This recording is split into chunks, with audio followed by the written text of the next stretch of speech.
call the meeting to order. Ask those that would like to stand and join us in the Lord's Prayer and Pledge of Allegiance, please do. Our Father, who art in heaven, hallowed be thy name. Thy kingdom come, thy will be done, on earth as it is in heaven. Give us this day our daily bread, and forgive us our trespasses, as we forgive those who trespass against us. And lead us not into temptation, but deliver us from evil. For thine is the kingdom, and the power, and the glory forever. I pledge allegiance to the flag of the United States of America, and to the republic for which it stands, one nation, under God, indivisible, with liberty and justice for all.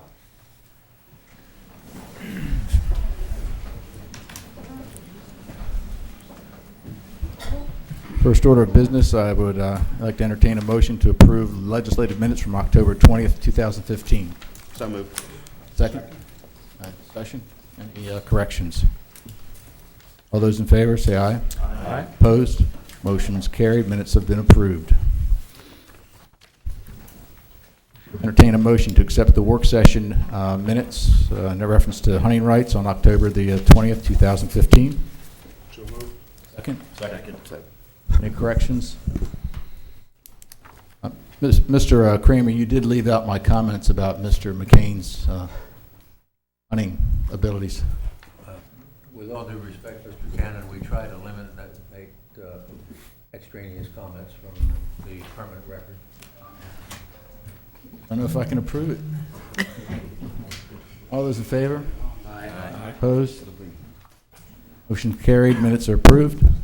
Entertain a motion to accept the open work session minutes from the Legislative Bill 2015-14. So moved. Second. Any corrections?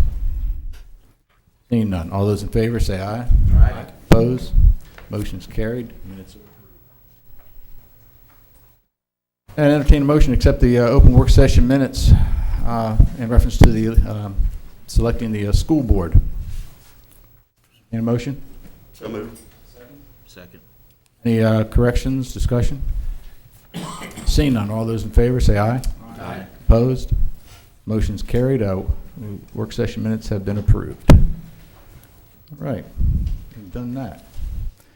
And now we have with us a very special group today. Matter of fact, it looks like it's the whole entire room. I'm glad to have everybody here tonight. We have with us Miss Geraldine Adams, and with Ms. Geraldine Adams, we have the entire Salisbury-Wacomico Youth Civics Council. What we'd like to do is, this is a swearing-in ceremony, and Mr. Mark Bowen has agreed to be here tonight for that swearing-in process.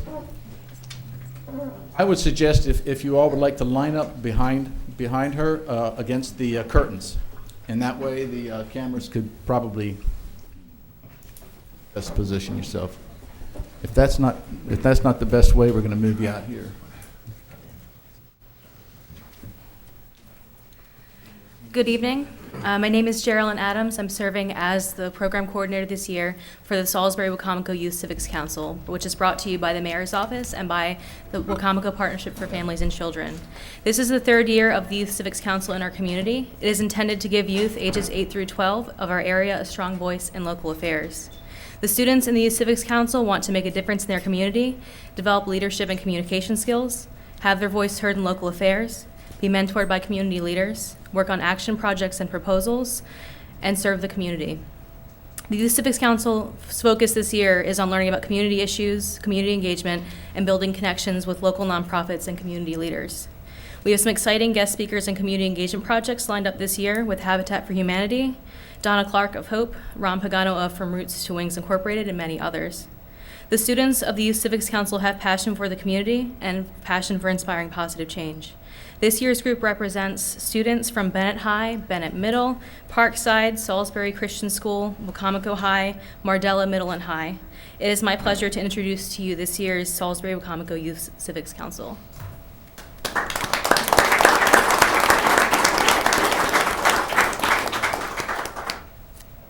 My name is Emily Gutierrez. I'm 16 years old and I go to James M. Could you go to the microphone, please? Oh, just- Yes. My name is Emily Gutierrez. I'm 16 years old, and I go to James and Bennett High School. Hi, my name is Skylar Sample. I'm 16 years old and I attend Wycomico High School. My name is Jordan Hughes. I'm 16 years old and I attend Mardella Millen High. My name is Savannah Scott. I'm 14 and I attend James M. Bennett High School. My name is Rajayla Polk. I'm 15 years old and I attend Wycomico High School. My name is Sumit Sharma.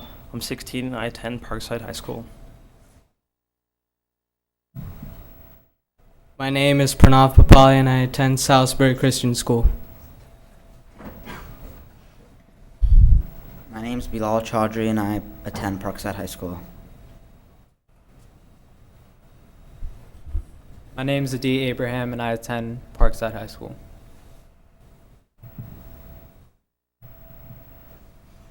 My name is Ahmed Ahmed and I attend Parkside High School.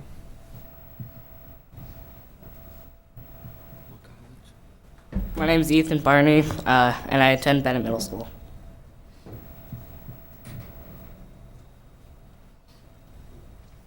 My name is Banuja Munasinghe. I attend James and Bennett High School.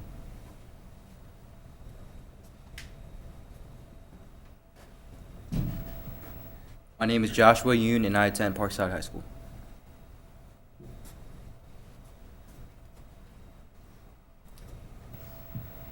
My name is Subon Jung. I go to Parkside.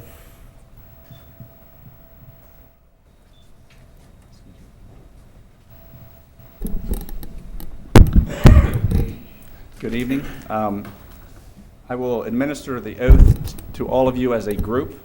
So if each of you will raise your right hands and all together repeat after me. I, and state your names, agree that I will, to the best of my skill and judgment, diligently and faithfully, without partiality or prejudice, perform the duties as a member of the Salisbury Wycomico Youth Civics Council according to the guidelines established by the Salisbury and Wycomico local governing bodies. Congratulations to each of you.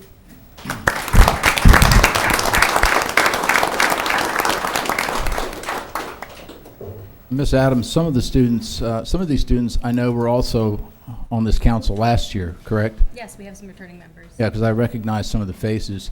Will they be presenting a report the same as they did this past year? Yeah, we'll be doing the same thing this year, except I'm hoping that we can move from proposals to action projects, to getting things done, events, programs, and things like that. We appreciate you here and we wish you all the best of luck. Thank you. Thank you very much. Thank you, Mr. Bowen.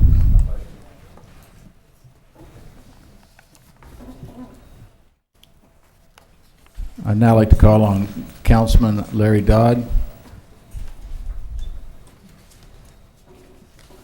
Thank you. If I could have the 10, 11-year-old Del Mar All-Stars up here first, and then the 11, 12 after them. Don't want it to be so crowded. There's two different groups.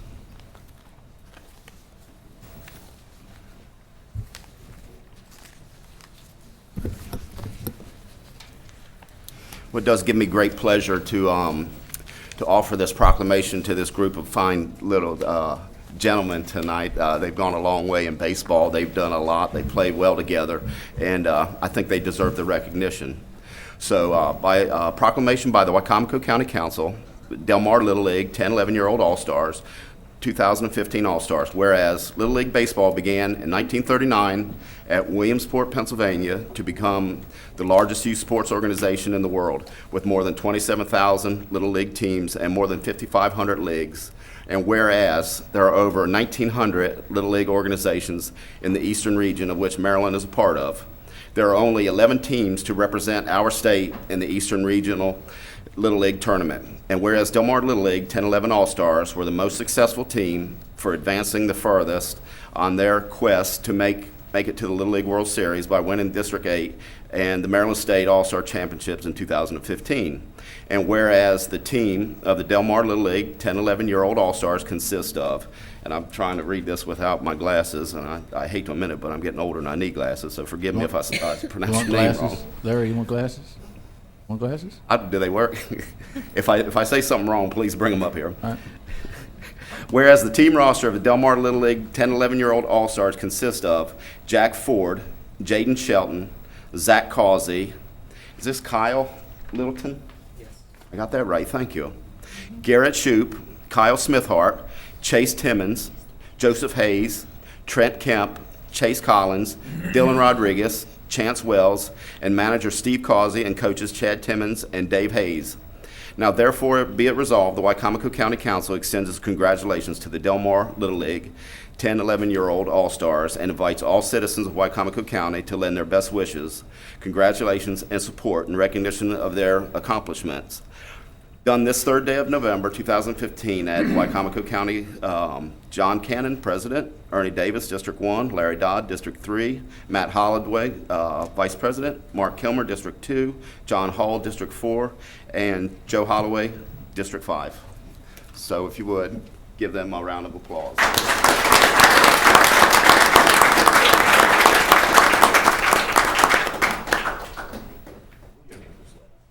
You guys nervous? There you go. Right. Now, if we could have the 11, 12-year-old All-Stars up here. Look at some excited kids up here. Thank you guys for wearing your uniforms.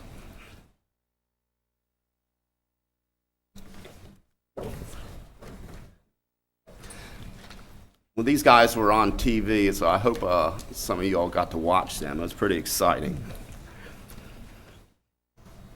Is this everybody tonight? They were missing 2, 4, 5, and 6 hitters and 2 subs. Well, it's a pleasure to see you guys here. This proclamation by the Wicomico County Council, the Del Mar Little League 11, 12-year-old 2015 All-Stars. Whereas Little League Baseball began in 1939 in Williamsport to become the largest youth sports organization in the world, with more than 27,000 Little League teams and more than 5,500 leagues. 5,500 leagues. And I won't read all that, so we just heard it before, so we'll just go to the names. Whereas the team roster of the Del Mar Little League 11, 12-year-old All-Stars consists of Kalik Beasley, did I say that right? Close enough. Julian Burdette, Devon Fontaine, Gavin Gray, Colton Lanham, Dylan Larmore, Jock Luthi, Caden Parker, Dylan Pasta, Gabe Rincon, John Roberts, Gavin Roy Stewart, Garrett Southern, Luke Waters, and manager Roger Waters, and coaches Mark Noggle, Tommy Burdette, and Ryan Larmore. Now, therefore, it be resolved that the Wicomico County Council extends its congratulations to the Del Mar Little League 11-12 All-Stars and invites the citizens of Wicomico County to lend their best wishes, congratulations, and support and recognition to these accomplishments, signed by all the council members.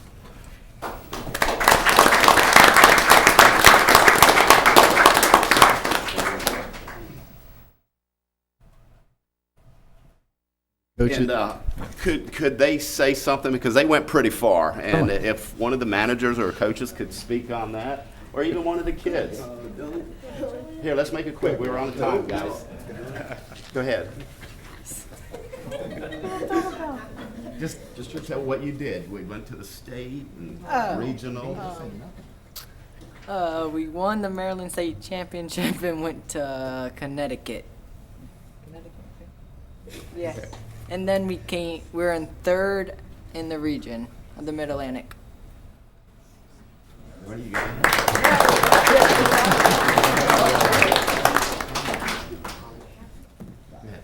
Just thank you for having us. I do apologize for missing 2, 4, 5, 6 hitters and 2 subs just when we had to make the schedule change. But the thing is not game day. Yeah. But no, we appreciate you having us. It's a great honor to be here. The kids had a great time. Little League treated them first class. So came in third, lost in the semis, but we played more games than anybody else up there and really had one of the better records. You were about one game away before you put foot on Williamsport? Yes. Yep. Yeah, so they went pretty far. You made everybody in Wacomico County very proud of the fact that you represented us so well. We'd like to thank you. I coach baseball as well, so I know but believe me, I never got half as far as any of you guys did, and players, so congratulations. Thank you. Thank you. Thank you.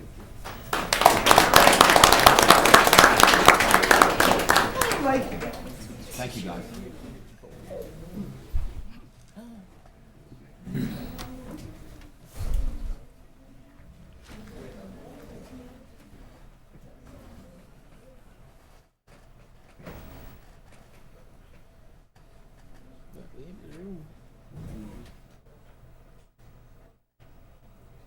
Good evening, Mr. Kramer. Good evening, Mr. President, council, ladies and gentlemen. If I may, I'd like to take just a moment while everyone at the table, those who are television audience may not know Harley Hurley, who is the newest member of our team in the county council office. The other two-thirds of the team, Steve Rose and I, are thrilled to death that she's Thank you, Mr. Kramer. The first item on your agenda will not be here this evening. We received this afternoon due to circumstances beyond date. First resolution for your 9/2015 at the request of the executive, confirming the appointment of Barbara to the historic. Thank you, Mr. Kramer. I would first want to recognize Delegate Cherie Sample Hughes, who is here tonight. Good to have you here. Past member of the Wycomico County Council as well. The council would like to entertain a motion to accept Resolution 159, 2015. So moved. Second? Discussion or questions? Seeing none, all those in favor say aye. Aye. Opposed? Motion's carried. Resolution's passes. We'd like to thank Mrs. McNaughton for volunteering in her time. The next item on the agenda is information from Planning and Zoning Director Jack Lennox. Council an update on economic impact of recent activities.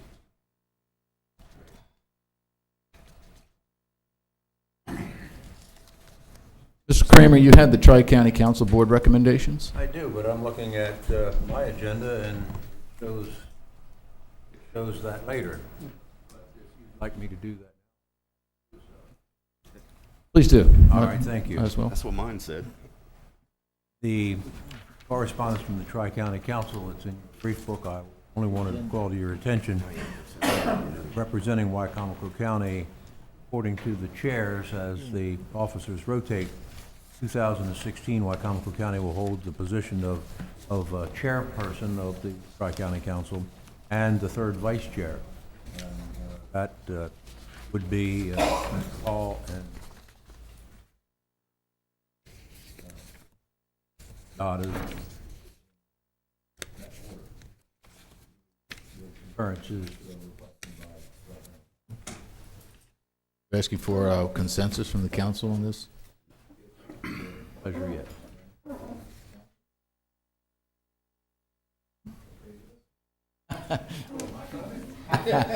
All those in favor? Aye. Opposed? Do you have a concurrence? You have a majority? We'll notify Tri-County Council. Unanimous. And this will go in effect at MACO in December.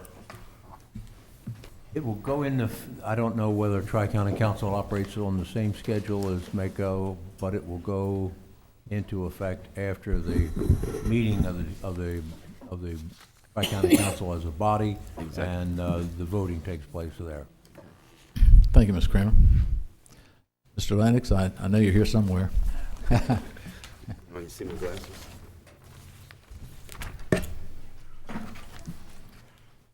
Oh, all right. Good. Great, thank you, Matt. We can show this. That's cool. Thank you, Mr. President. For the record, Jack Lennox, Planning Development Director for the county, and with me, Bill Mister, who's our Chief Building Inspector. Glad to have you. Great, thank you. We, on behalf of the county executive, we appreciate the opportunity to address the council this evening, asking for no action in particular, but trying to bring some, what we believe is significant information before you. It's information that's, I think, good news for our community. It's information that will be useful for you when we move into budget season, and perhaps even as soon as some other action you may be taking in later items this evening. In recent discussions we've had about impact fees, about sprinklers, single-family development as a whole, there has been, at times it would seem a misperception that new housing starts are the only indicator of building activity in the county. And that has never been the case. And at this time, we would like to let you see a little bit about what's happening from a statistical standpoint out in the county as far as construction is concerned. The figures that you've seen previously, again, related primarily to single-family homes. And there's a lot more activity that takes place than just that. In addition to the activity in the county, I think we know that not only has the sprinkler requirement come into play with added responsibilities for our contractors, but also will require additional work of our inspectors. We recently adopted the new 2015 building code and energy code, and completed last week a training session over at the Civic Center with the help of state folks, a pretty successful session to help inform, advise, support those in our building trades to understand requirements of the new energy codes, of the new building codes, and what's being expected of them. There is significant activity taking place out there, and we could throw a lot of numbers at you, and we have a lot of numbers to back this up, but for the sake of this presentation and the viewers in the room and at home, I would draw your attention to what is basically an inverted bell curve. And I think what I would draw your attention to is what is essentially the lowest point, and there are numbers again to back this up, which look to be around fiscal year 11. Numbers get a little tricky when you get into fiscal years, but you are spanning a spring season, a fall season, and we can aggregate these in any number of ways. These happen to be fiscal years. We found out that the policy decisions you make have an effect directly on these permits. So if we look at one particular season, the one just passed, you'll see an influx of applications in June to beat a septic system requirement. We discussed that recently. I'm sorry, the sprinkler requirement. Earlier, and there's a down year, and you may say that I didn't pick the lowest year, that actually we're seeing had an effect when you considered having the grant program for the impact fees on single family. Because when you suggest that there will not be a fee, people wait and they hold back. That spring was very low. Good thing we didn't wait 3 years. July comes back real quick. It's that suggestion. Folks listen to what you do, what you discuss, and they follow your direction. The policy decisions that you make play out directly in our numbers. So overall, what we're seeing are some fairly healthy increases between FY11, that trough, and 16. And remember, we're in one half of the first half of 16. So to give you some quarterly figures that, if they hold true, will well exceed any of the revenue projections that I gave you as part of the budget. But we're going to be fairly conservative with this. So we'll say that if we hold the increase that we have for the last 4 or 5 years, it represents about a 32% increase going back to that downtime. We know we're not back to the boom levels. we've got another set of numbers that would compare permit applications, permit totals. That's a fairly straightforward number, with fees. Now, as this council knows, we have not increased fees during your tenure. We have not increased fees really going back to that first column, July '07. So the work that we've been doing have been on a constant set of numbers, not seeing an increase in 7, 8 years, nor do we intend, as I understand the executive's directive, to propose any increases for you. However, Bill's office is seeing a significant increase in activity. And you start to say, well, what is that? And as we've looked back at some of the numbers through the years, there is often an inverse relationship between single-family home starts and how much money folks are going to put into their existing homes. We can speculate on a lot of different social reasons or economic reasons. However, there seem to be a couple consistent points here. When folks start to look at their home, their house as a home, rather than as something they're going to flip, they tend to invest in that home. If they have another child and they need a third or a fourth bedroom, they may add that bedroom. As employment picks up, income levels get better, and they look to do some fun stuff. Pool inspections, the pool permits, are significant. And so the number of permits that are coming in, the revenues generated, and hopefully the reflection on the economy and some of our local tradesmen is, again, much more connected to the broad spectrum of permits than simply single-family home starts. There's no actual perfect number for this, but a little bit of research would suggest that actually the benefit to the local economy from renovations, additions, home improvements, and remember, when unemployment was high and there's a lot of deferred maintenance, folks then are also starting to sort of dig out of that hole with their home and the new roof and some windows perhaps that they would have done previously if they had had the opportunity. But we're looking at a benefit, and this is sort of a textbook figure, where they estimate that the benefit to the local economy relative to labor on improvements, about 41% goes to labor. And on a new home, perhaps someone built with some of the larger companies, materials brought in from elsewhere, about 28%. So I guess what we're hoping is that the improvements taking place to the homes, increasing the value of those homes, will then also have that impact on the economy as well. So it's not just the single-family homes, but we are seeing an increase. I know a lot of attention was given to that number before that I mentioned to you about one application being pulled since July 1st. We have tripled that by now. Mm-hmm. There are 3. Mm-hmm. And I think we're going to see those continuing in the future. Again, I can show you a lot of numbers. I think generally they are positive. They are moderate or moderately positive. We're not back to those previous peaks, but anything we can do to try to address questions you would have, because I think our intention is to give the executive and then the council a full report on this. If there's any factors that you would like us to look at, anything that you're curious about in the building permit numbers, we'll be happy to dig those up and get those back to you. Mr. Any comments? I just want to reiterate, it is much busier than when I first started here in 2008. So, talking to the contractors, they're happy. They're pleased with how things are going. They're building spec homes now. So, I mean, I can see the activity has picked up.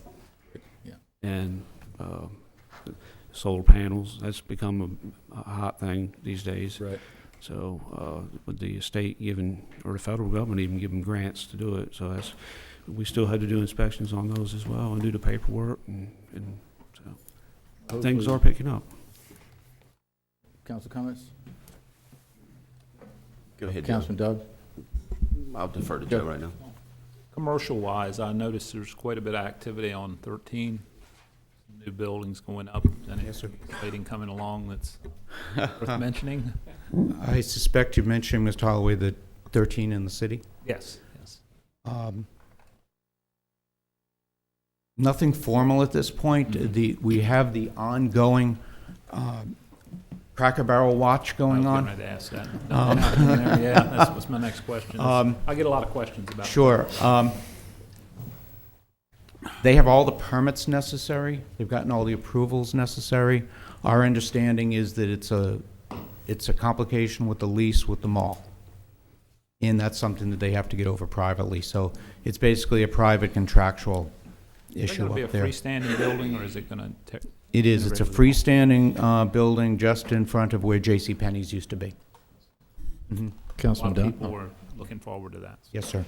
Councilman Dodd. Yes, Mr. Lennox, I know you said that the permits, the revenue, the building depends on how we vote on policy, and you are correct. Mm-hmm. However, you do know that, and I'd like to just point out that the latest legislation by the state with the residential sprinklers is not Yes, sir. something that we brought forward. That is And correct. I have constituents that are calling me, and they're upset that they didn't pull permits in time to beat that. Is there anything they can do, or is it too late? Is Because right now they think their property is worthless, especially in the city, when they have to pull all these fees and then hookup fees for the sprinkler system. the issue of city versus the unincorporated part of the county, obviously we're dealing with different sets of standards, the biggest issue being well and septic. Mm-hmm. And some of those state requirements as well. There's nothing from a county standpoint that can be done for those that did not submit prior to July 1st. Right. There is, as I understand it, and I know Mr. Culver briefed you previously about this, some initiative to try to get some state relief relative to that. But that's obviously very speculative and something that I know he would need your assistance on. We've gotten a lot of different numbers recently because we work very closely, with the fire marshal and the inspections they have to do. And the industry itself seems to be evolving and a lot of attention coming into the area. So prices are varying dramatically about the cost of those sprinklers. I would think over time, the good news is that would probably be coming down with competition with other tradesmen in the market. But from a regulatory standpoint, that would have to be at the state level. Right. Is that the biggest issue that's holding up on permits right now? Because I we guess voted on the impact fee. I have to be an optimist about this. The applications submitted in June were not by people who don't want to build houses. They're from people who don't want to spend that extra money on the sprinklers. So there will be a demand for homes. Those homes will be built. We have seen several applications already. There will be more. Clearly, it has a depressing effect. Mm-hmm. Hopefully, that will come back as demand increases. Hopefully. Thank you. Yes, sir. Thank you. Well, hopefully with Delegate Sample Hughes in Annapolis for us, we can get some relief on the sprinkler system and maybe on septic regulations. And we have 100% confidence in her. Any other comments? Seeing none. Thank you, gentlemen. Thank you. Really, as you think of anything, please forward any requests to us, any curiosities. We'll crunch the numbers any particular way, and we'll make sure we get those back to you. Thank you very much. Great. Thank you all. That's all I have for now. Thank you. Thank you, Mr. Kramer. Mr. Roser, good evening. Good evening. Thank you, Mr. President. First on the agenda for you tonight is I'd like to refer you to my memo dated October 23rd, 2015, concerning the travel audit. The original audit report was dated October 17, 2014. The first follow-up was in May 2015, and the second follow-up was this past October. There were 4 findings in this audit. So far, we've seen no movement on the findings. The findings are of varying concern. My main concern is that there is not a good way to audit travel at this point. Expenses are mixed throughout the various departments with other credit card transactions, and the rules established by management requiring administrative reporting of travel expense are not followed in every case. Additionally, the personnel manual is outdated and does not reflect practice. We assess the risk of fraud in this area as medium high. And I can tell you that this problem will be addressed as an overall concern during the upcoming purchase card audit. Actually, we have finished the purchase card audit for 2015 for FY16. The audit report is in the hands of management, and the plan now is to present that to you at your next meeting with your permission. Because this relates to purchase cards, we're going to work with management to try to get the problem solved in conjunction with some of the issues that came up during the purchase card audit. And I'll be glad to address any questions you might have in this area. Council questions? Mr. Roser, you said that the risk of fraud is high. Does that mean that we do have issues? No, sir, it does not Okay. at this point. It means that our testing didn't turn up any issues of fraud. That's good. Yeah, it is good. And I don't really suspect anything. In other words, we didn't find any red flags. But in everything we do, we assess risk in two areas. It's the likelihood of fraud and then the impact if that fraud took place. The likelihood of fraud in any travel audit situation or travel expense situation is high. The impact in this case, in our case, since we don't have that much travel in the county, we assess that at medium. So it gives you a medium-high overall average risk in this area. And I think we're seeing positive signs that management is willing to work with us in conjunction with purchase card audit to get some of these problems ironed out. And I have faith that we will. Councilman Hawley. I noticed one of your entertainment expenses, you said it's forbidden in the personnel manual, but you did have one. Was a request for that to be reimbursed? That was actually a report that was filled out improperly. That entertainment expense was actually meals. It was not entertainment expense. But my problem with that is not the fact that we have entertainment expense in the county. It's just that the documentation allows for entertainment expense, legitimate entertainment expense, that is business meetings and so on. Mm-hmm. But the manual, again, our outdated manual prohibits it. So again, we have a situation where the manual doesn't line up with practice on the ground. Maybe the documentation needs to be changed instead of the manual. That's, of course, the management decision. The per diem for the breakfast, lunch, and dinners, do you find that to be, does people go to the limits on that, or are they most of the time fairly conservative with what they're spending? We do not have a per diem in the strict sense in the county. Every meal, those are limits. Every That's meal. what I mean. Do they go to the limits, or do they? The ones that, no, not as a rule, Okay. no. All right, We don't thank see you. that. So are you asking if they return money? No, that's not what I was asking. Is that industry standards, the figures you have here? It's right at the highest industry standards right now. The standards are different in every city, and IRS provides regulations and other entities as well. And most larger companies, you work for a public accounting firm, something like that, will automatically issue per diems to people travel in lieu of having to do all this onerous paperwork, spending the money and the personnel to try to disseminate these receipts. And if you want to have a pack of crackers and a soda for dinner, you still get your $35. If you want to spend $40, you still get your $35, and there's no paperwork involved.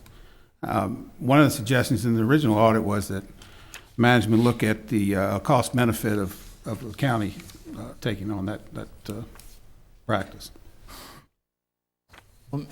From reading this, Mr. Roser, it appears as if you go through the process of auditing, you fill out a report, and you follow up later, and nothing has changed. Am I reading this correctly? In this case, yes. And I must say, though, that this is really, in 5 years, the first time that's ever happened. Right, but yes, understood. And my point would be that, do you think it would be necessary for us to actually have a work session with whatever parties are involved in this process to kind of resolve this? I think, Mr. President, at this point, my suggestion would be to allow management to work through this issue along with some of the problems that we'll present with the purchase card audit as a package. and give them a chance to work the problems that we have here in conjunction with that. I think we'll get better results. If that turns out not to be the case, then perhaps we may need to go to what you're suggesting. What time frame? As I said, the audit is done. The audit report is in the hands of management for response. I plan to present the audit report to you at your next meeting. I mean, the time frame for bringing this to some resolution, what would you anticipate? A week? My Are next you saying- follow-up for the purchase card audit is going to be 90 days. 90 days. Mhm. Seems like a long time. Sorry? I say it seems like a long time. Once you see what's involved with what we're suggesting, you may be of a different opinion, but we can discuss that. Okay. That's why we defer to you. Thank you. All right, we appreciate it. And I believe you have one more issue, item, I mean. Yeah, we do. I would like to call your attention to Resolution 160, 2015, accepting the annual audit report from the internal auditor. This is something we're required by the standards to do every year, and I have a very short presentation, if I may. Certainly. We are required by the standards to issue an annual audit report, and the anniversary of my tenure here is around the 1st of this month, so traditionally this is when we've done it. The Office of the Internal Auditor for Wycomico County would like to submit a progress report for my 5th year in office. Your internal auditor would like to thank the County Council once again for the opportunity to serve Wycomico County in this capacity. I would also like to thank County Executive Bob Culver, Council Administrator Matt Creamer, and the Wycomico County Audit Committee for their invaluable support during the past year. Additional thanks go to department heads, county accounting professionals, and all other associates within the county and the state of Maryland who have been so supportive in their interest and openness when it comes to addressing various county issues. Any success we enjoy as auditor and audit committee is directly attributable to the people who make Wycomico County succeed. Everything we do is designed to improve the efficiency and effectiveness of Wycomico County. We completed 10 audits in the past year, including parks maintenance, enterprise funds, fuel inventory, and travel expense. Scope and objectives for the audits underway and other planned projects can be found in the FY 2016 annual audit plan. Many of our completed projects require follow-up. Subsequent work on many of these audits is just as important and time-consuming as the audit itself. We performed additional work on numerous completed projects. This office assisted in requests for assistance along with several investigations involving various factions of the county on a variety of subjects. Additionally, we completed numerous reports and projects for the benefit of the Office of the Internal Auditor, County Council, and the County Executive.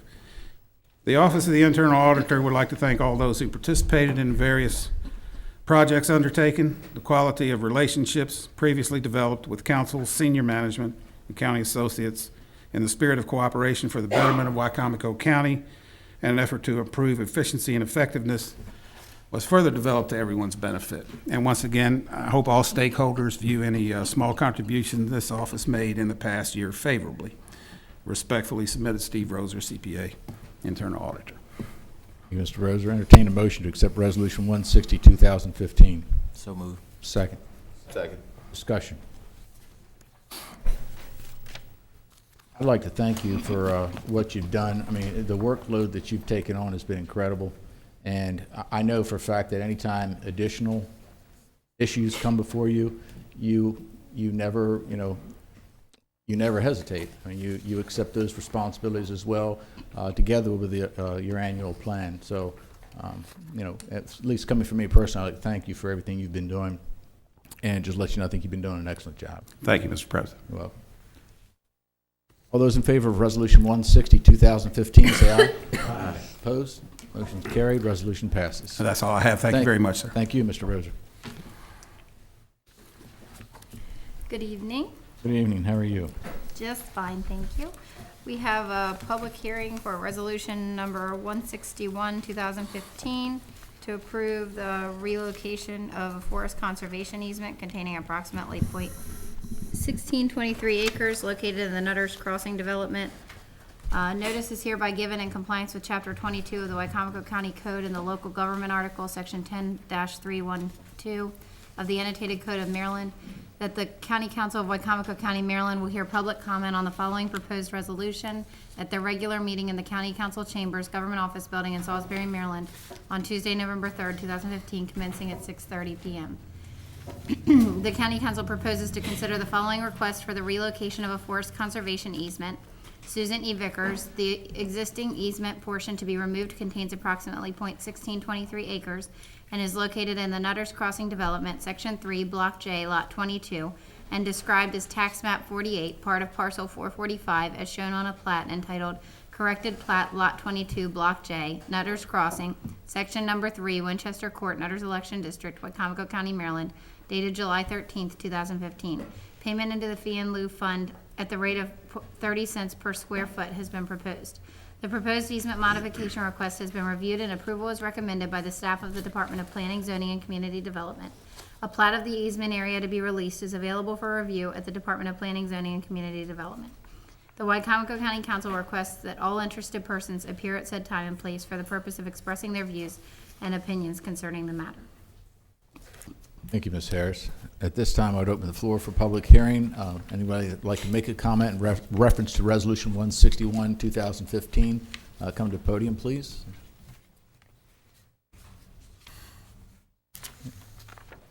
Seeing none, that concludes the public hearing. Entertain a motion from the council to accept Resolution 161, 15. So moved. Second. And discussion. Seeing none, all those in favor of Resolution 161, 2015, say aye. Aye. Opposed? Motion's carried. Resolution passes. Ms. Harris? We have public hearing and adoption legislative bill 2015-14.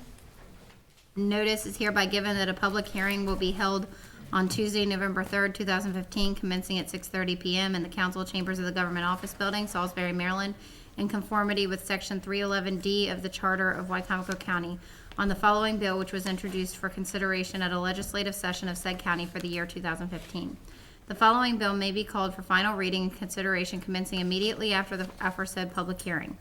2015-14, an act to impose and declare a moratorium on the imposition and collection of the public school impact fee for all new residential dwelling units until December 31st, 2016, as provided for in Chapter 130 of the Wycomico County Code, in order to allow the study of the issue and the possible implementation of new legislation to address the same. If the foregoing bill number 2015-14 is enacted, it will take effect 60 days from the date it becomes law, subject to the referendum provisions of the Charter of Wycomico County, Maryland.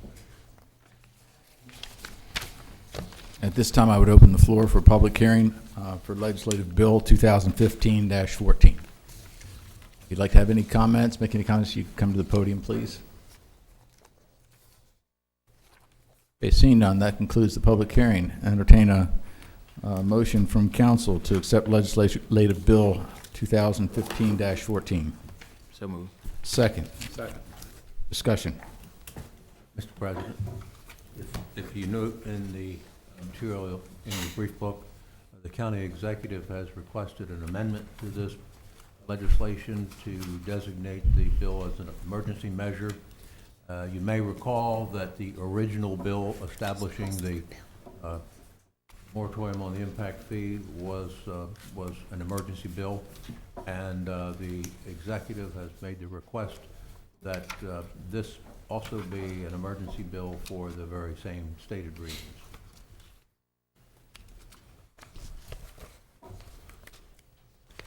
That's sort of going to require an amendment. Yes, sir. If you look favorably upon the request. Yes. Can you help me with the math? When would this go into effect if it were not an emergency? I haven't done that math. There will be a gap. There will be a gap. Yes, there will be a gap. Something in the neighborhood of 30 days, I believe, and it would. There would be a period such as now and until the current legislation expires, there is, of course, a moratorium. Then during the period in which the bill has expired and when the bill before you now takes effect, if you approve it, then any building permits that were to be pulled for properties subject to the legislation would be required to pay the impact fee. And then, of course, when the bill passed after the 60-day period, the moratorium would be in effect again. That would lead to certainly some inconsistencies in procedures. First, I have to entertain a motion to amend Legislative Bill 2015-14 to consider it as emergency legislation. I'll make that motion. I'll second it. Continue discussion. I mean, I think maybe the executive's office have an answer about the time. Yes. Okay. The actual bill that we are working with now expired October 23rd. So so the two permits that we're now looking at will be taxed $5,000. If they bought them. If I could clarify what Mr. Culver just said is absolutely true, it was the 23rd. However, your moratorium goes with the issuance of the building permit, and you know we don't charge the impact fee on the application, it's when it's issued.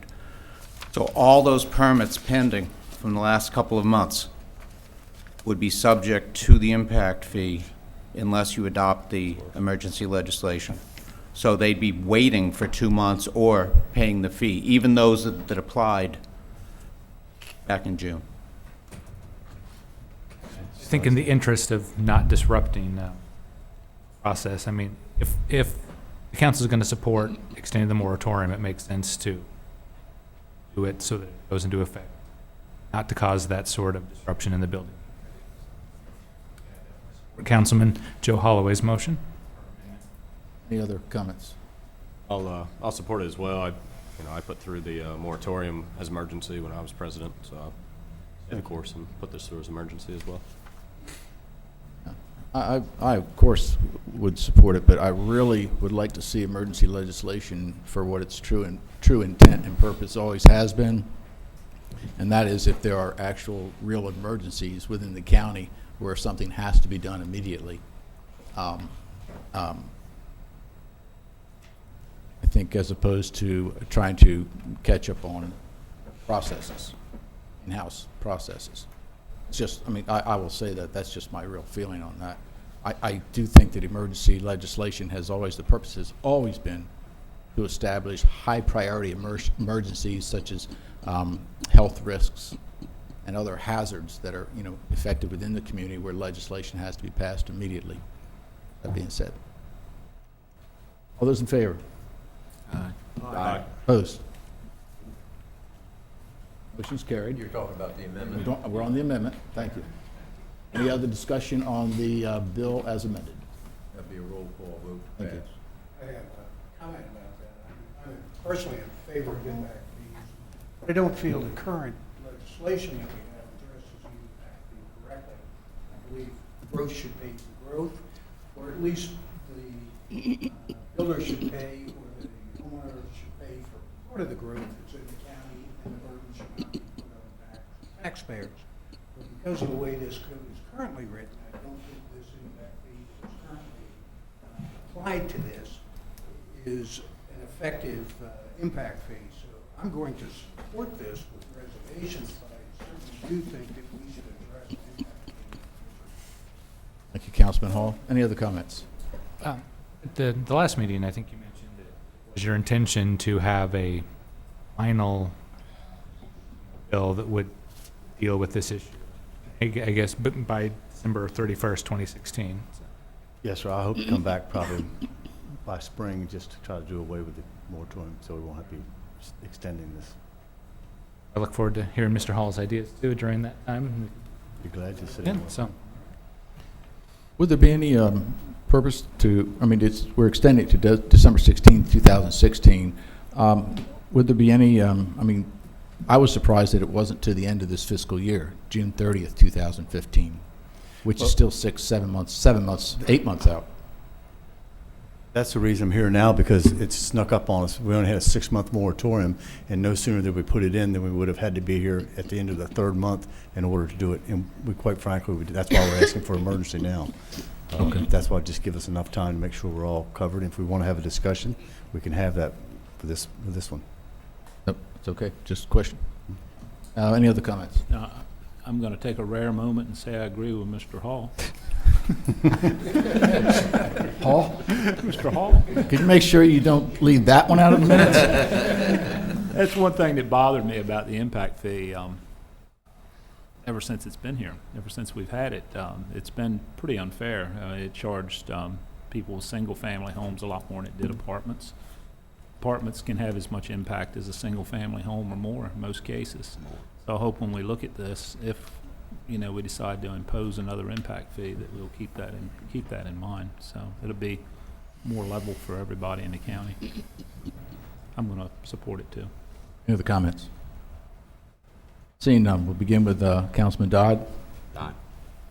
Aye. Aye. Aye. Aye. And the chair votes aye. Thank you, gentlemen. Thank you, Executive Carver.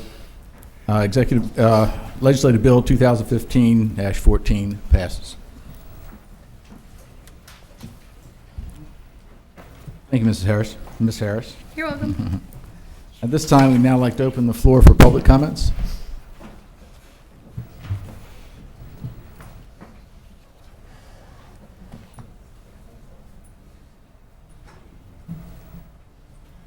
Thank you, Mr. President. Good evening, everyone. My name is Mike Dunn. I live in Salisbury. I had the pleasure today, and I want to do a shout out first as a constituent. I reached out to several members of the county council today about what I wanted to speak about and heard back from all of them. And so I applaud the spirit of the council in getting back to constituents, especially at the late hour that I was calling you today. Thanks for the opportunity to talk about the elected school board, which I know you're going to be speaking of in a few minutes. First, let me say I have absolutely no dog in this fight. I have seen the statistics. I'm aware that 95% of the United States has elected school boards, and that there's no model that shows that one is better than the other. So I don't have a dog in the fight. My dog in the fight, though, is actually shockingly one that is your fight, which is, I think many people in the county want this issue once and for all settled. And so to be able to do that, I go back to about a year ago, Mr. Culver in taking office and you gentlemen taking office, one of your priorities was to look at the question of whether we should have an elected school board or keep the current appointed school board. As the options that I think I understand that you're going to look at later tonight, and maybe I'm not accurate, but I see two options, and the options are to do a hybrid school board, elected school board, or a fully elected school board. That leaves out, it seems to me, the very option that was supposed to be looked at for the last year, which is, do the citizens prefer to have an elected school board or an appointed school board? And the option that you are presenting tonight leaves that decision out of the hands of the voters. In effect, the county council has decided that we are doing an elected school board, and the only decision is, are we doing a hybrid or are we doing a wholly elected one? One of the things that I wanted, I don't just come up and suggest things, I want to give you something to think about, if I may. And I've spoken to each or many of you, and I appreciate the opinions that you've gotten from the Attorney General's office, and too many options on a ballot are often confusing. We all get that. I think there are three options. However you write the question that we're all there to get to vote on, which again is what we all want. Option one could be, I prefer the current appointed school board system. Option two could be, I prefer the hybrid system and then go on to explain, it would be 5 elected and 2 appointed. And option 3, I prefer a fully elected school board. I think that the electorate, I don't think that that's too confusing to have the ballot question read so that the voter has one of those 3 options. In so doing, you would give those who still want an appointed school board the opportunity to vote that way and to get to your original primary goal, which is to let, and I go back to Mr. Holloway, who has been consistently saying, let's just vote it up or vote it down. In a sense, this is agreeing with him, but if you present only the 2 options that you're considering later tonight, it seems to me that the very question that you have been holding public hearings on, and we've been having about 10 years worth of debate about, that very question is removed from the voter, and it runs counter to what it is you all and Mr. Culver have established as your goal.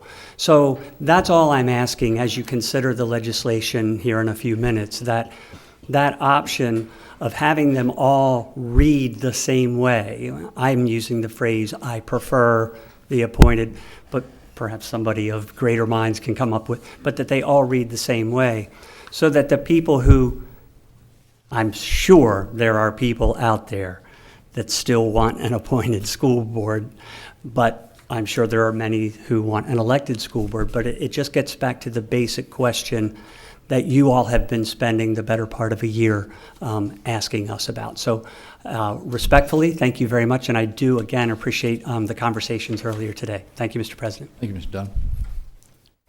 Any other public comments? Seeing none, council comments.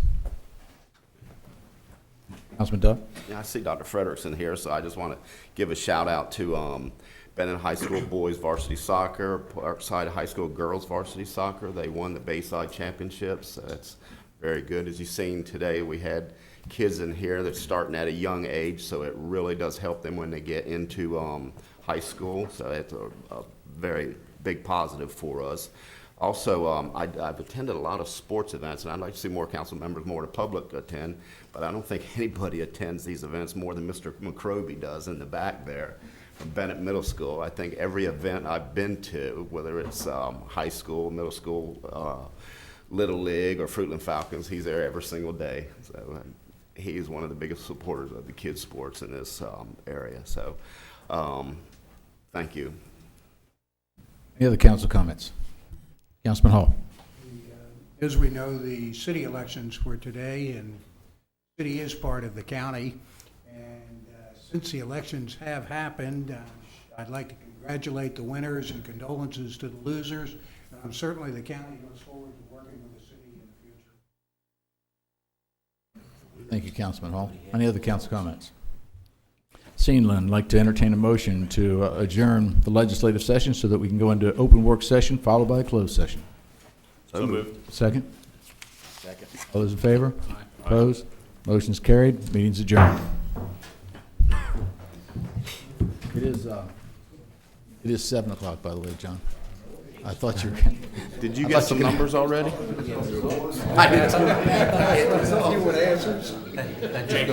I was waiting to hear some names. When we were in the room earlier. I know who the mayor is. First item on the agenda for the open work session is the an act to amend Chapter 138 titled Electrical Standards.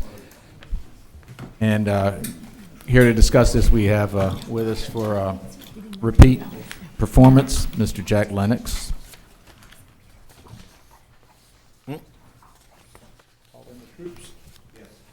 Okay.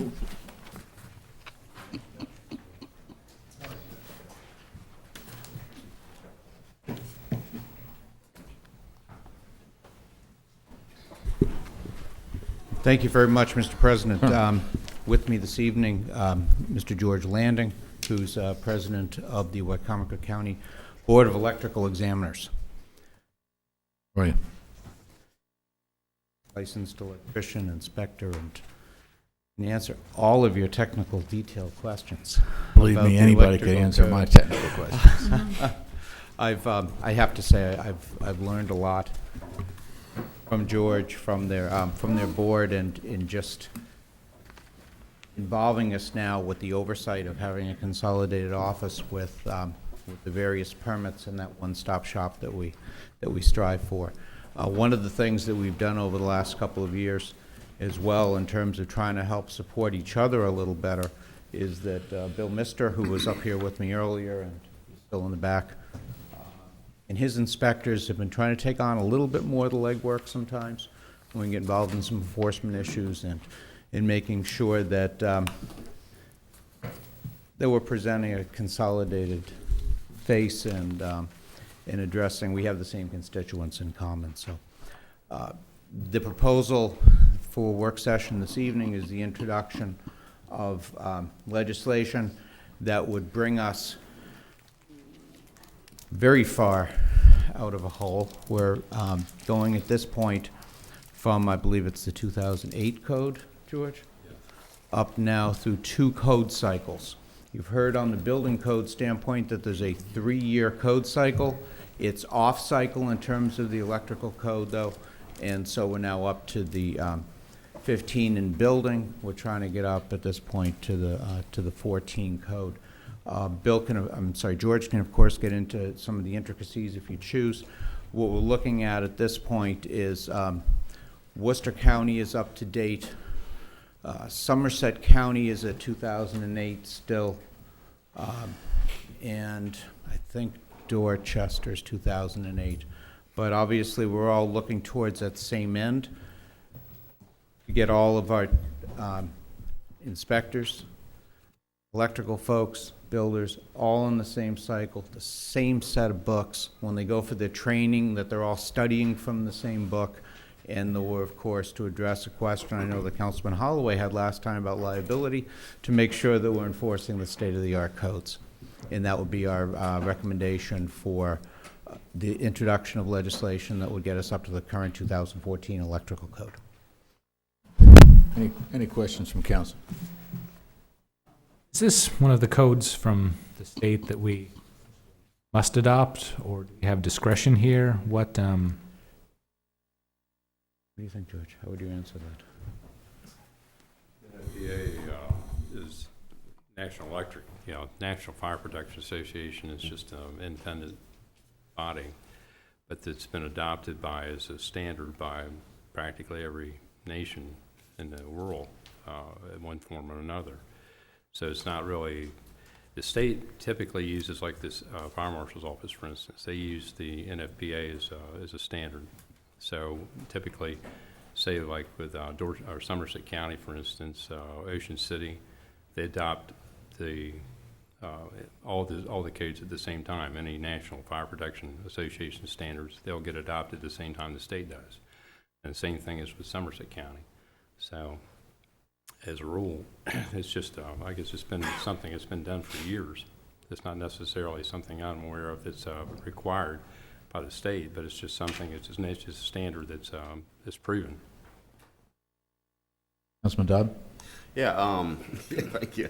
I printed this off. Did you get the email from Johnny Miller? I did. Can Yes, you explain that? 'Cause Mr. he has some Miller concerns. he's just slightly in error, because what he was speaking to is the temporary wiring. But when you have functions such as the said Bike Week and Pork in the Park, they things fall like that. under a different code section. It's Article 525, Carnivals, Circuses, Fairs, and Similar Events, which allows for usage of hard usage cords and such things as that. So if it was a permanent installation, say a fair like down to Hebron or Sharptown or something of that nature, then they have a different requirement for that as well. However, when you have a setup that's done periodically and it only stands for maybe less than the 90-day temporary allowance, then this Article 525 addresses that. Okay. Because he has some concern with that temporary wiring. Well, that's temporary wiring is a different, totally different section. So Article 590 that deals with temporary wiring, and this is 525 deals with circuses and similar events, which is what the Pork in the Park and that type of thing would fall under. Okay. So if we adopt this, it wouldn't affect what he thinks it would on his concern? No, sir, there would be nothing different done than what you're doing now, Okay. provided you're doing it code compliant. Now, is this the 2014 National Electric Code? Is that different than the NFPA? The NFPA is the National Fire Protection Right, I understand Association. that. That's the organization, and the National Electric Code, the 70, is just a standard from that. They have about 100 different standards. And as what Mark was asking earlier, it's not really the law unless you adopt it. It's a standard. Correct. Councilman Holly? With the adoption of this, what's going to be the largest obstacles, or is there going to be any for the electricians or builders? Anything that different that's going to rock the boat as far as we get back to our building industry that has been suffering lately? So Probably a $300 increase over the cost of the additional AFCI protection requirements that's expanded into laundry areas and kitchens.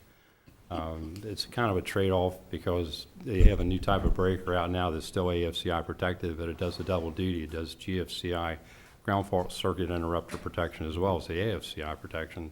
So they get away with not having to install a receptacle. So there's a trade-off for, like, say, a $13 receptacle, and they pay an additional $2 for the breaker, which they'd have to provide anyway. So they're picking up probably an additional 5 overcurrent devices or breakers for the wiring. The rest of the wiring doesn't really change. It's just a matter of changing the overcurrent devices in the panel. So we're talking about all new breakers? No, not all new. I'd say probably an additional 5 new type breakers, so you're looking at maybe another $250 to $300 additional. I see. And the cost has typically come down. It has been coming down through the years as they use more of the AFCIs, same as with GFCIs. They've just about come down to about 50% of what they were initially. But it is inevitable that we have to go in this direction. Well, it's proven that the AFCIs do sense an arcing fault. Say, for instance, if you have a pinched cord or something of that nature, rather than the thing being able to generate enough heat, say, instead of being able to trip the overcurrent device or blow the fuse or whatever, in that respect, the arc would be able to generate enough heat to start a fire. Whereas these AFCIs see that ahead of time, so they would trip. I see that as an inexpensive safety measure, but the way I look at it is some Sunday night when you need a breaker and you're running around, you can't buy one anywhere. It just creates another issue down the road somewhere. Just about every box store carries it, and yeah, sir, it's not as bad as it was when it first came out. Right. Yeah. So you're probably about 95% of the stores will carry it. Okay. Mr. Lennox, I would have loved to have heard you answer half of what he just said. That would have been impressive. Yes, it would have been. He told me everything I know. All right. Anybody else dare ask a question? I have a concern. We have one constituent who replied with a concern that he had. Given the short notice that we've had with this coming out, would it be prudent for us to maybe put this on the table for maybe until the next period, and in case there is any more public feedback? Well, this is a work session, John, and it will be there will be a lengthy process. It'll go through a public hearing as well. So I think that may. And in that respect, this time. What were the major changes in this? Major changes. Are they considerable, or there's approximately 3,000 changes per code cycle in a 3-year period. No, I'm sorry. Seriously, there's about typically there's about 5,600 submissions to the National Electric Code. There's about I think it's some 30 panels that meet during a 3-year cycle. The public anybody can make a submission for a change or alteration, modification to the code. You don't have to be a builder. You don't have to be an electrician. You don't have to be an engineer. So that's the really great thing about the NFPA. Whereas like with IEC, you have to be a member. So it's kind of a closed court for them. A lot of the changes are made are simply things such as just relocation of things into the code book, just trying to make it easier for the people to use. However, there are some substantial changes, like with the AFCI protection.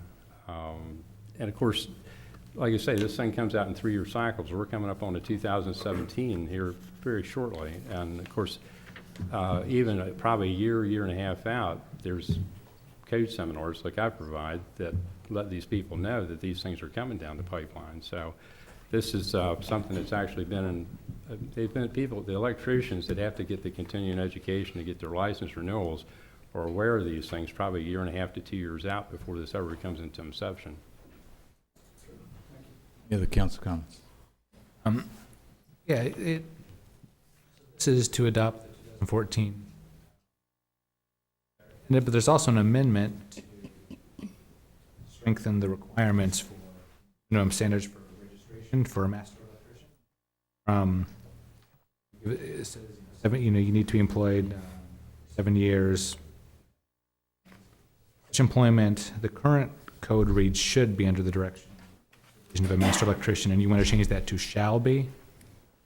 And that's not in that specifically for Wycomico County, is that correct? That was a county ordinance that was written, I think, in 1967. It says should right now, and you want to make that a requirement. Yes, sir. We're Okay. looking to, yes. I mean, that seems to kind of be limiting some of the people who might be able to qualify as master electricians then. Well, the concern is primarily because of the type of work that is required by master electricians, say with different types of three-phase equipment, higher voltages. People that have say, a general license now or even a limited license wouldn't have the experience or the skill set to be able to do that type of work, even though they might have the knowledge to be able to pass the test. When it comes down to being actually doing the implication of the work, that they might not possess that skill set, and to turn them loose onto the public, we feel would be a great disservice. Have there been issues? Well, we haven't had that many people that have made the application, because most people have been under the understanding that they have to have the 7 years experience as the state requires. Just like the room, the law having a little wiggle room, should heartburn with. Something to. We could certainly address as it comes up for put to the council for a vote. When it comes to electricity and electrical fixtures, I really like a should as opposed to a shall. I feel much more comfortable. I like giving the workers a little much government regulation. Okay. For another day. Any other questions? All right. Appreciate you coming in. Thank you very much. Thank you.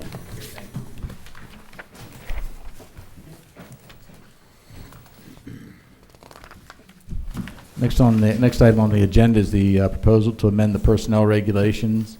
Ms. Ennis, I believe you are here. Good evening. Good evening. Mr. Strasburg. Good evening. How's everybody? Good. How are you? Good, thanks. Go ahead and just give us an overview if you don't mind. As winter's approaching, one of our major issues is attempting to address the employees' concern for safety when weather conditions may exist and there's not, the weather conditions are not significant enough to close the county offices. We propose a liberal leave policy that would allow for the county to remain open and maintain efficiency in operations, but address the safety concerns of some of our employees that fear driving in such weather conditions. This policy, it would allow for employees to use their judgment in determining if they can report to work without taking unnecessary risk regarding their safety.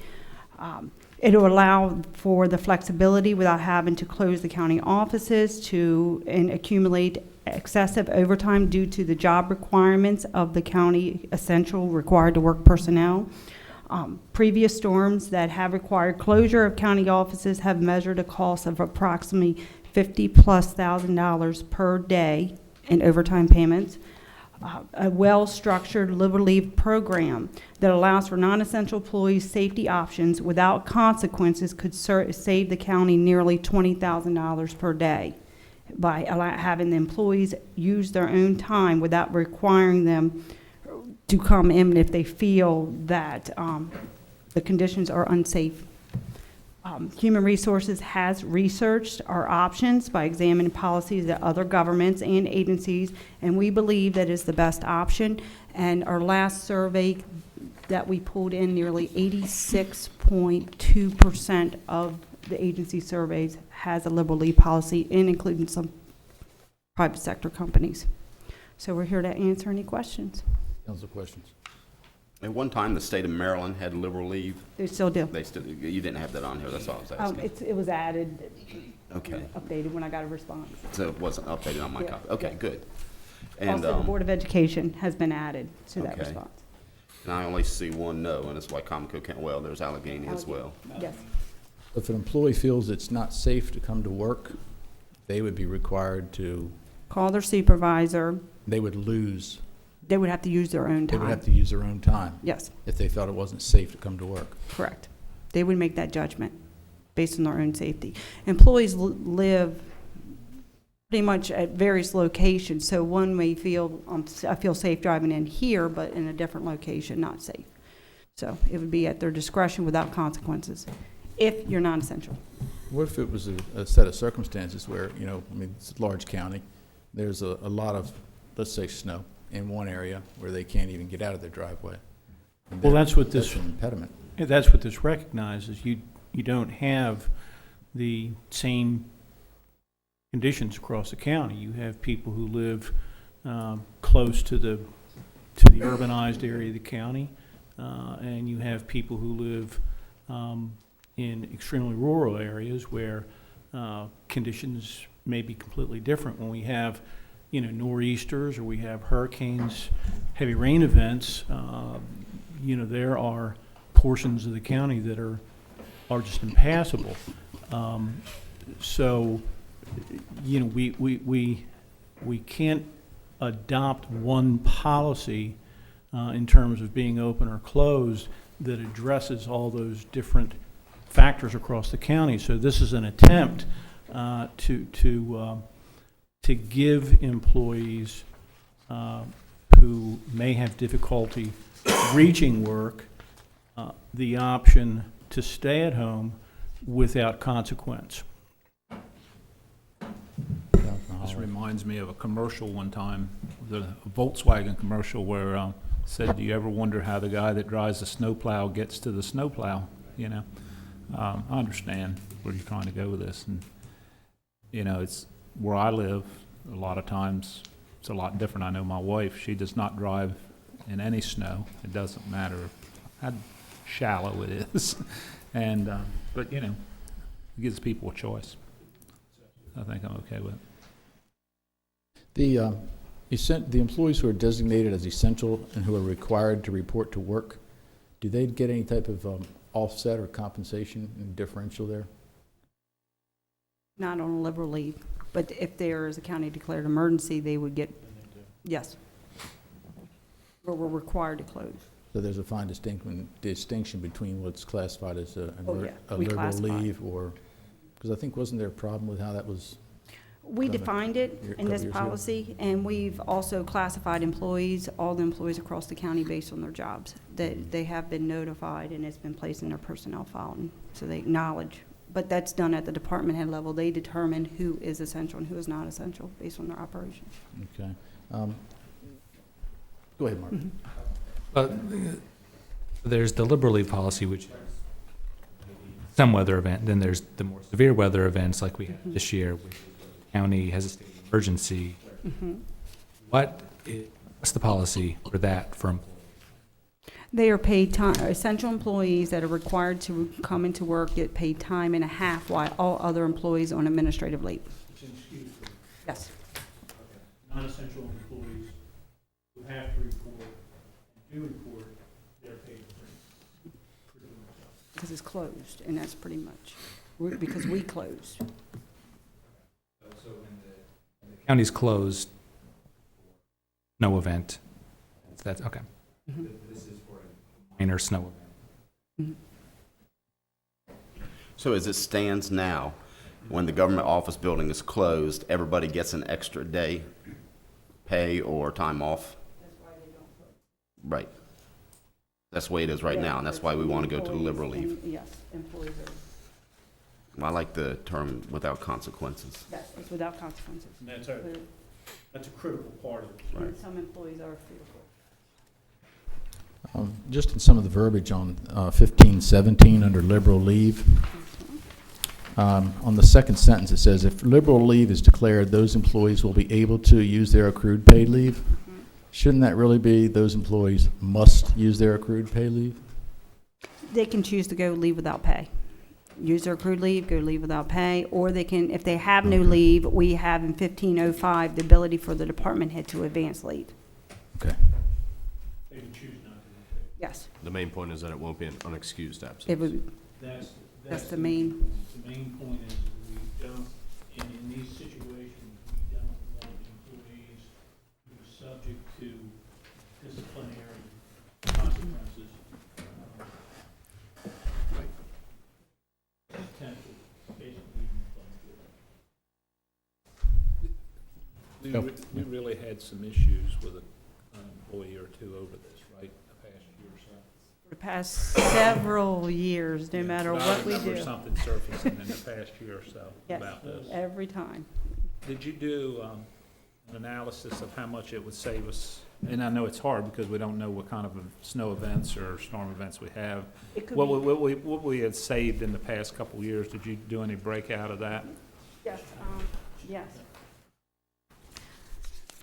Considering that everyone takes, the majority of our workforce is essential personnel. So based on our count right now, you have approximately 191 individuals who are non-essential and 380 who are essential, all your correction officers, police officers, so forth. Approximately $20,000 savings versus the $50,000 overtime payments above our normal payroll, which is approximately $115,000 a day. Right, okay. Is this something that, I know that when you first came before us before with the personnel manual, that there was a committee that had reviewed the processes? Yes, and the personnel committee has also reviewed this. They've reviewed this? Yes, and Yeah, yes, good. yes. Okay. Everybody's good, and it's what, they all have one at their job. One other small thing is under the number six exceptions, I felt that was, in reading through this, for a sense of being, I just felt that the 6I probably could have been incorporated in 1517A under policy.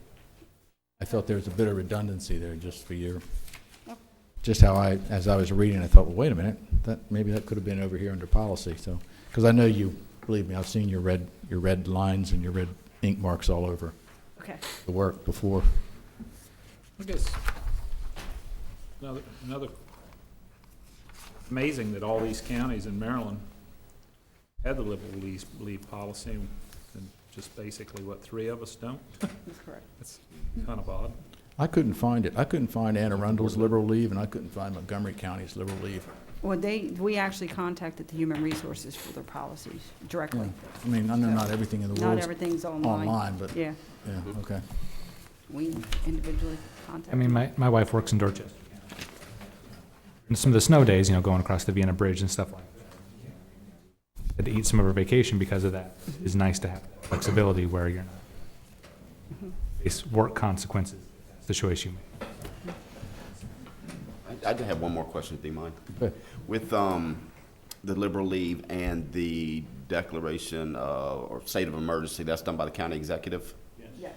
Okay, is the county office going to be open at all if there's a state of emergency? Only essential employees will report. Just the corrections and the deputies, and they will get their overtime? Yes. Okay. Typically, what we do, Larry, with the state of emergency is that executive office employees, certain executive employees, are at the emergency operations center. Like a command center? The command center. Okay. So we're on task. Throughout the day. I got you. Not here in the building, but at the Emergency services. I got you. Thank you. Any other questions? Okay, all right. Okay. Thank you very much. Thank you. Thank you.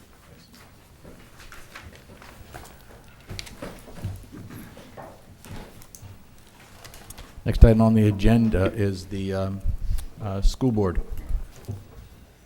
I know everybody has a lot of information and has gone through quite a bit of information over the last few months.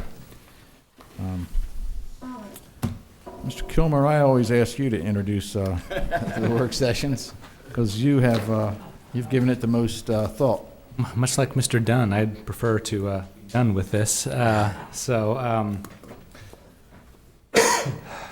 out an email to everyone, and I was wondering, I appreciate what Mr. Dunn say, and be an easier path for us in Annapolis, aside from the fairness issues, to have the 3 options on the ballot. I think that we got the Attorney General's opinion said something we could do. I just wonder, if we go down the path of just the 2 options, if that will, we'll end up again with a situation where we're before the General Assembly and they say, well, you didn't do this, and so, for the sake of fairness and for the sake of not having to revisit this next year, is that something we should consider? Mark, would you share what the Attorney General stated for the council members and possibly the public? You want to pass that to the legal department? Yeah, that's, it was my reading of it. That may not be exactly accurate, but that they said that although there's no precedent for it, and there's also nothing in state law that would prohibit the General Assembly from passing a law which would allow people of Wycomico County to vote on any as 3 options on school board selection method. That was my reading of the letter, although it was quite confusing. So I've read it several times in an attempt to make sense of it.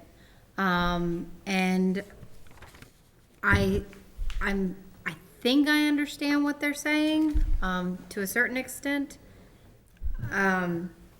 Essentially, okay, some key points that I pulled out of it was the General Assembly could enact a law changing the manner of a selection of a county board of education and make the effectiveness of that law contingent on referendum submitted to the voters. They may not, however, enact legislation providing for a binding resolution in a particular county, as this would limit the legislative power of succeeding sessions. I was trying to reconcile those 2 things. The way that, to try to summarize what they're saying, they can pass legislation providing for a different method of selecting a board, but it can't be binding if that method of that method in legislation, if the referendum favors the new method. So the way that I read that, and I mean this is a preliminary reading, is that if the referendum favors the new method, which would either be hybrid or appointed, it can't be binding unless, so the only way that it could be binding is if we have a completely unbiased 3-way vote for appointed, hybrid, or elected. Now, whether the part that where she gets into the referendum with 3 choices, she says she's not aware of any. This is where I got a little confused. She said this methodology would not be possible with respect to a law that is petitioned to referendum, which I assume this is. It's not. Okay, then I just misunderstood that part. But that if it's a law that the General Assembly mandates to referendum, which if they, then she says we can. She doesn't find a limitation with that. Therefore, if this meets the requirement, if this falls under the category that the General Assembly mandates, we're good with that. But I do believe the way that I read this, we have to have all 3 on the ballot, not just 2. In order for it to be binding. Yes, in order for it to be binding. It doesn't really speak to, it says that they may pass a bill that makes the effectiveness of the bill itself or alternative portions depend on whether no change, one type of change or another type of change gets the most votes in a referendum. It doesn't really address the fact of, it says no, she doesn't find any requirement that despite the presence of 3 choices, one must receive a majority of the votes. So Whichever has the most. she has to have a hasn't found anything to indicate that that's not the case. So, Okay. in a very long, confusing way, to shorten that up, for the way I read this, we can do it, but we have to include all 3 in a neutral manner to let them vote if we want it to be binding. It's a legal opinion. Councilman Hall? I spoke with Senator Mathias about it, and he concurs with you, Rachel. So your interpretation Oh, good. sounds good. Yeah, then, I think for the sake of making sure that we don't revisit this next year, maybe what we should do. I mean, would it, there was an outline that I had written out. Would we send that to the General Assembly, have them draft legislation like that, and then we review that legislation and sign a letter in support of it? And then do that, I mean, because we need to get that there before November 16th. But you will add. Yeah, add the. Appointed, SC. Yeah, exactly. I would say that we would come to some consensus and send a letter with this attachment and ask them to put it together for final approval. Well, I mean, because we could have them draft bill language, and then that would come back to us, suggest any modifications and things like that, and that would give us some more time to consider it, because they need the they need it before November 16th, but we don't necessarily have to have a support letter. I mean, we could get draft language, get that done, have that come back, and then everybody, look at all the details, make sure it covers everything we want. Okay. Well, It'd probably be better to send a support letter for actual legislation than that 3-page outline that I think that's a little more professional, probably. But this is enough for the draft writers to. okay. Well, I would say I would agree, but I think we should just review what you've prepared here and just see if there's any changes that any council members would like to make. On the first page under item 2A4, it says if multiple candidates run. I think it should be a clarification in any district or at large. Okay. Someone had also mentioned that is there verbiage in here that just says that it can't be a Board of Education employee? A Board of Education employee cannot run for the board? State law says that you can't, under the control, the authority of the Board of Education, you can't serve on the Board of Education. Okay, so that's good. Okay.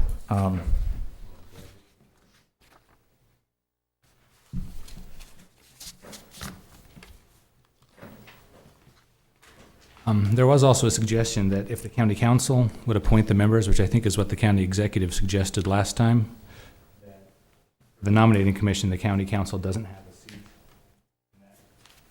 Makes sense? Yeah. Yes, I think it makes a lot of sense.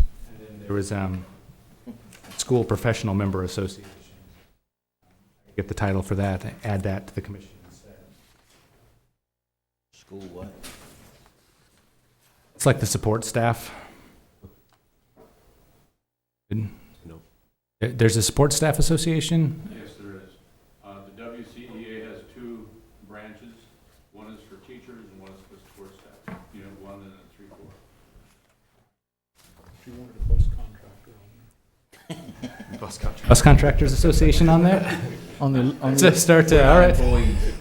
On the elected on the appointments for vacancies, should there be some notation that maybe there should be 2 recommendations per position, or will we just go with just if there's 1 vacancy, they recommend 1, or should they recommend 2?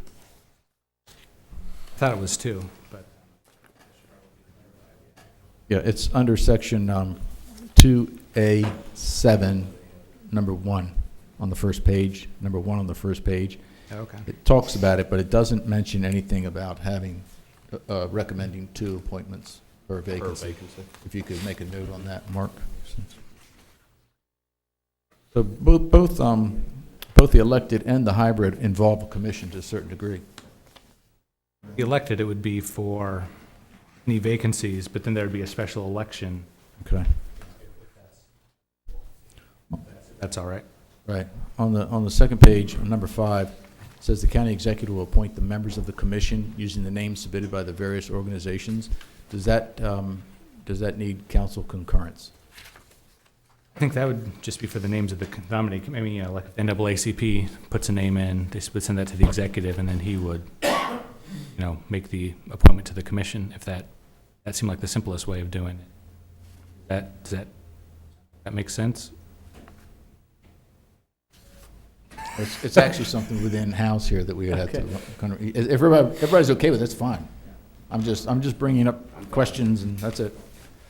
Well, there's a couple things here on this. You're leaving out, you named Wycomico County Chamber, or Salisbury Area Chamber of Commerce, and Delmar, so you left out Fruitland. They have a Chamber of Commerce. Does everyone have a Chamber of Commerce? Oh, I don't know. I didn't know Hebron had a Chamber of Commerce, but anyway. The other thing, Delmar Chamber of Commerce, I think you need to specify that be a Maryland resident, because they would have Delaware residents in the Delmar Chamber of Commerce. Probably right.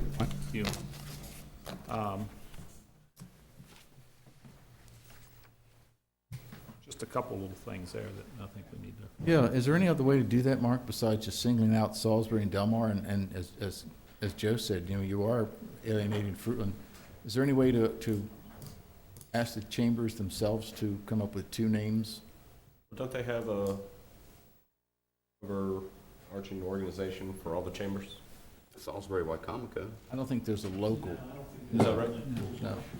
No, I mean, the issue with Delmar was Bunky Luffman recommended, because Delmar has the bi-state agreement. They're kind of in a unique geographical situation. But they only have one school in Wycomico. I don't have a problem with having Delmar on there, but you're alienating Fruitland. Right. You know, and, I mean, maybe they don't care, but they might. Somebody down there might care. I mean, we could add that. I mean, that could be added back, and Go ahead. Sure.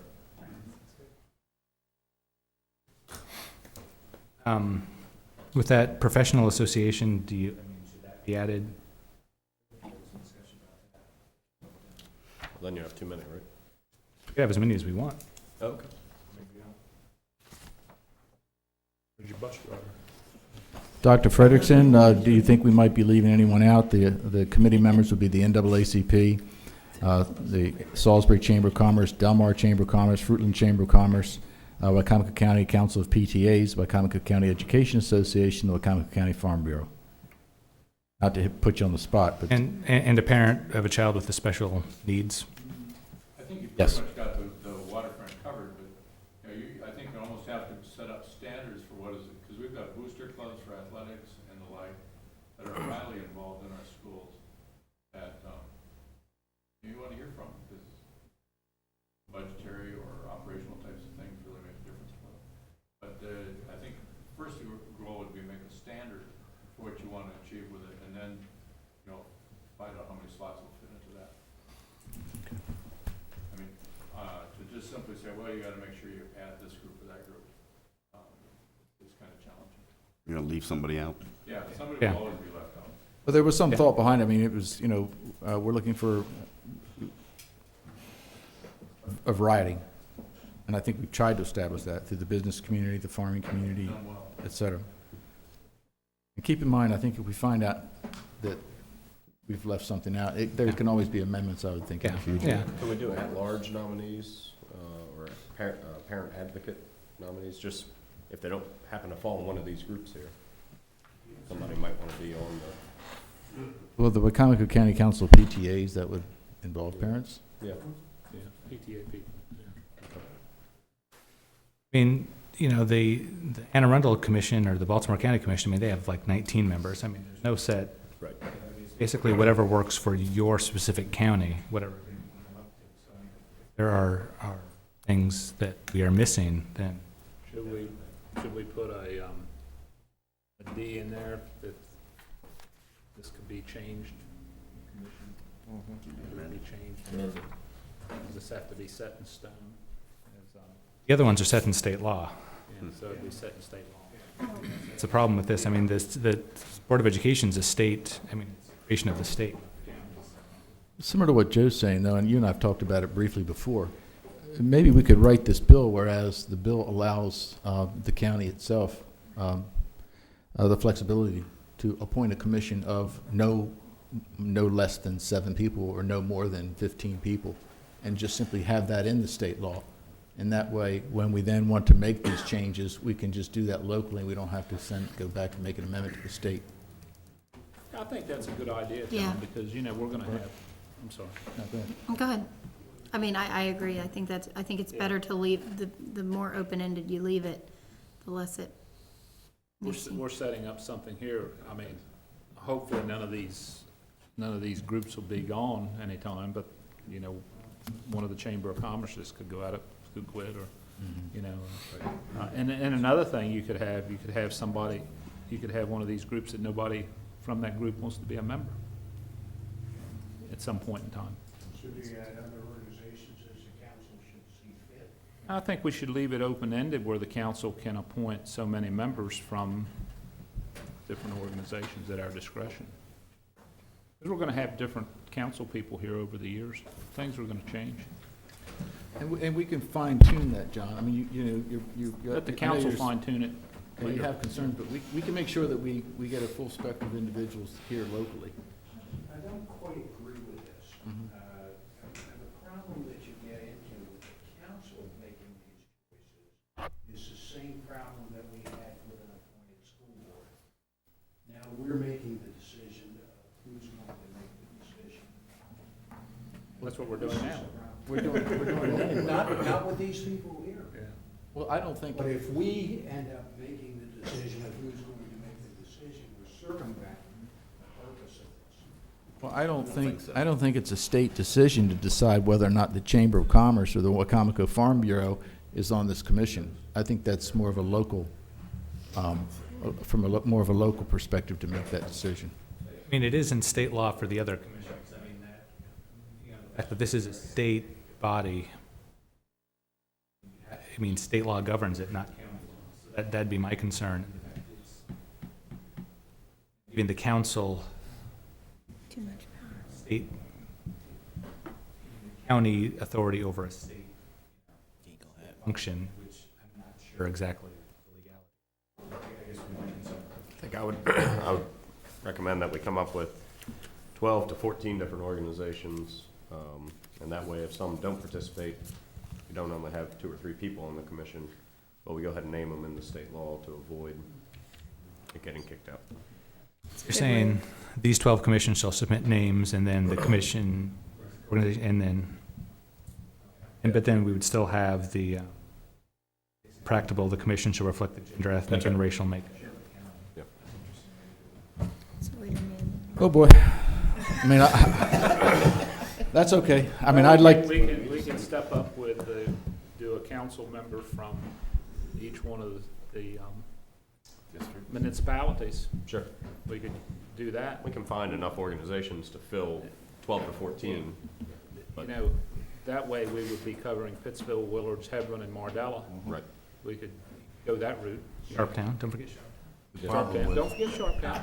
Well, I tell you, even though. Naming representatives from a municipality, specifically is the municipalities as a body, as a government, have no, pay none of the cost of the public school system. So does some of these other organizations. They do as taxpayers, though. Municipal residents pay county taxes. Right. But the governing bodies of a municipality have no connection to the school system. Right. Well, this is for the nominating commission to, members of the nominating commission to choose. I mean, so like, it'd be like the NAACP has an interest in the school system. So I mean, the people in Sharptown, I know, have a definite interest in a certain school system. People in Rodella Springs. That might be the way to We could add more members like that way. Yeah. I still would like to see a generic where where the state law gives the county itself the flexibility. That's a simple way to do it, John. Yeah, but That don't work in government, remember? But looking at the example of the other counties with their nominating committees, I'd prefer to follow an example of one that actually has it in practice right now. Well, I know, but And not, this is a better wheel. Yeah. the better wheel might get kicked out of the State House. All right. Yeah. What's everybody think about the municipalities' Participation. participation? I mean, I think we could send around a list. Would that be the way to go about it? I think I'd give a voice. As this stands right now, we have no representation, like from Pittsville or Willards on here, which I'd like to see, you know. Yeah. And also, we have no representation from Hebron. They represent tax-paying citizens. Right, Yeah. right. I know. I like that. I like it. So, Mark, how are we going to go from 7 to what, 14? I think it's like Matt said. Where each nominate commissions, if they so desire. These organizations, if they so desire, nominate a member, and then you have a 8 or 9 person commission that they're chosen to sit on. That, to the extent practicable, the commission shall reflect the diversity of the county. I think that's important to get in there too. I mean, how are we going to get these additional 7? Well, I mean, with Joe's suggestion, that takes us pretty close to there. Yeah. One representative from each Yeah. municipality. I mean, we could do a list, and I could, like I said, email it around, and if we agree, Okay. send that to the All right. state, and then before we approve it, this will all be made public. I mean, Okay. And there's a good chance we never have to use this. Hopefully, at some point in time. Well, that commission would be also the same way as in the hybrid as well, Joe. The So they're same. going to use them for the hybrid, not just for replacements? It's a similar commission, yeah. Okay. Same commission. Okay, So- that's fine. All right, good. And Progress. it was also brought up that it might be a good idea to have, if the council rejects nominees, to tell the nominees from the commission supposed to be presented to the council. The council can say, we don't like these 2 nominees for this position, send it back to the commission. Council tells the commission exactly why. Need somebody with a business background. Why the council is rejecting commission suggestions. What section would that fall under? It was a recommendation from WCEA, is that correct? From Gary Hammond. on the top. Yeah, when the commission, Gotcha. yeah. Is there any objection to doing something like that? No. That simplifies.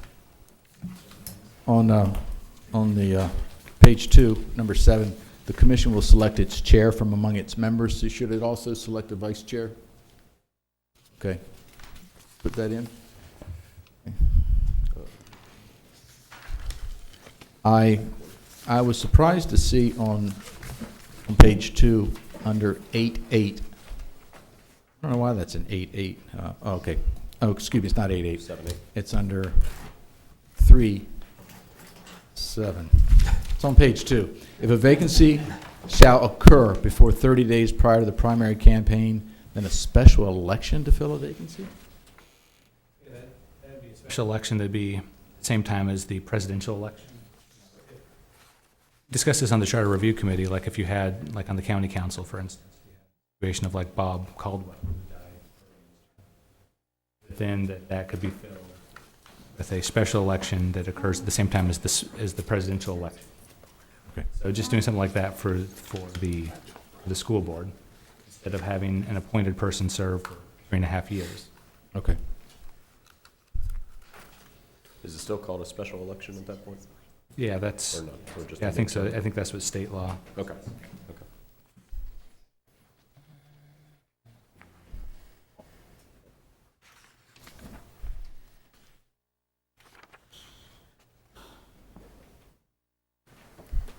Any other questions from anybody?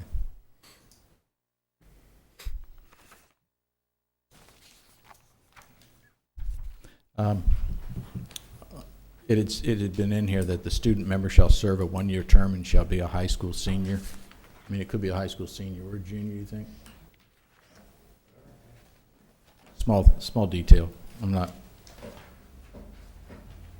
I'm going to read it. I'm going to comment. On the school board, it's usually a senior that I sits understand. up there. I just didn't know, you know, I didn't know whether there may be some great juniors out there too. Could be. I'm not, either way, I just brought it up. You guys can decide how you want to do it. Can you get a senior cert? The only other thing was on the last page, under removal. Before removing a member, the state board shall send the member a copy of the charges. Should that also be sent to the governing body? I got this straight from state law. Okay. Right. Yeah, this is what every other school board has in there. I'm assuming pay rate does not have to go into this bill? That's up to. All right. You can if we want it to, John. So we are going to send a letter, and we're going to send a letter for a recommendation of 3. Is that correct? And an outline. For the purpose of the TV, will you name those? Or, yes, 3 selections on the ballot: appointed, hybrid, and elected.